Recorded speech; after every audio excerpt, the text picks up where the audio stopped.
Global स्तर पर बढ़ते तनाव और अनिश्चित माहौल के बीच दोस्तों चीन ने चांदी की खरीदारी अचानक तेज कर दी है। साल 2026 की शुरुआत में ही चीन ने रिकॉर्ड स्तर पर चांदी आयात की, जिसमें कि इंटरनेशनल मार्केट में हलचल मच गई।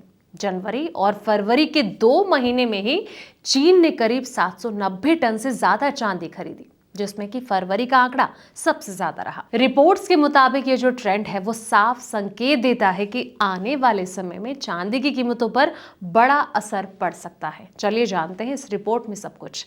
नमस्कार, मैं हूं आपके साथ संध्या बिष्ट और आप देख रहे हैं द इकोनॉमिक टाइम्स इन। दोस्तों, असल में चीन में इंडस्ट्रियल सेक्टर तेजी से बढ़ रहा है और इसमें चांदी की अहम भूमिका है। इलेक्ट्रॉनिक, सोलर पैनल और नई टेक्नोलॉजी में चांदी का इस्तेमाल काफी ज्यादा बढ़ गया है। ग्रीन एनर्जी की बढ़ती मांग ने भी जो है इसकी जरूरत बढ़ा दी है। इसके अलावा निवेश के लिहाज से भी लोग अब जो है चांदी की तरफ झुक रहे हैं, क्योंकि ये सोने के मुकाबले सस्ती होती है और बेहतर रिटर्न की उम्मीद देती है। ग्लोबल मार्केट पर असर, जी हाँ, चीन की इस भारी खरीदारी का असर जो है अब ग्लोबल मार्केट में दिखने लगा है। दोस्तों, इंटरनेशनल एक्सचेंज में पहले से चांदी का स्टॉक जो है वो सीमित था। ऐसे में अचानक बड़ी डिमांड ने सप्लाई पर दबाव बढ़ा दिया।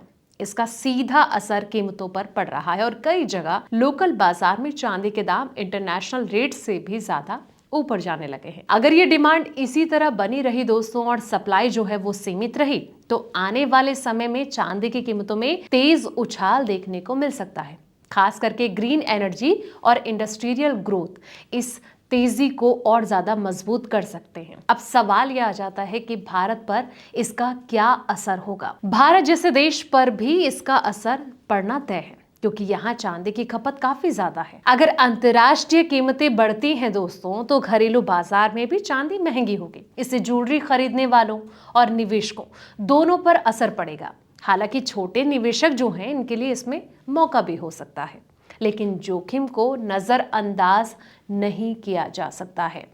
अब कहीं ना कहीं सवाल यह आ जाता है कि निवेश की अगर बात की जाए तो चांदी आखिर कैसे ट्रेंड कर सकती है। तो लॉन्ग टर्म ट्रेड फाइनल मजबूत दिखाता है, लेकिन शॉर्ट टर्म में उतार चढ़ाव बना रह सकता है। इसलिए सोच समझकर और सही जानकारी के साथ निवेश करना जरूरी है। तो कुल मिलाकर चांदी अब सिर्फ एक धातु नहीं बल्कि एक अहम रणनीतिक संपत्ति बनती जा रही है दोस्तों।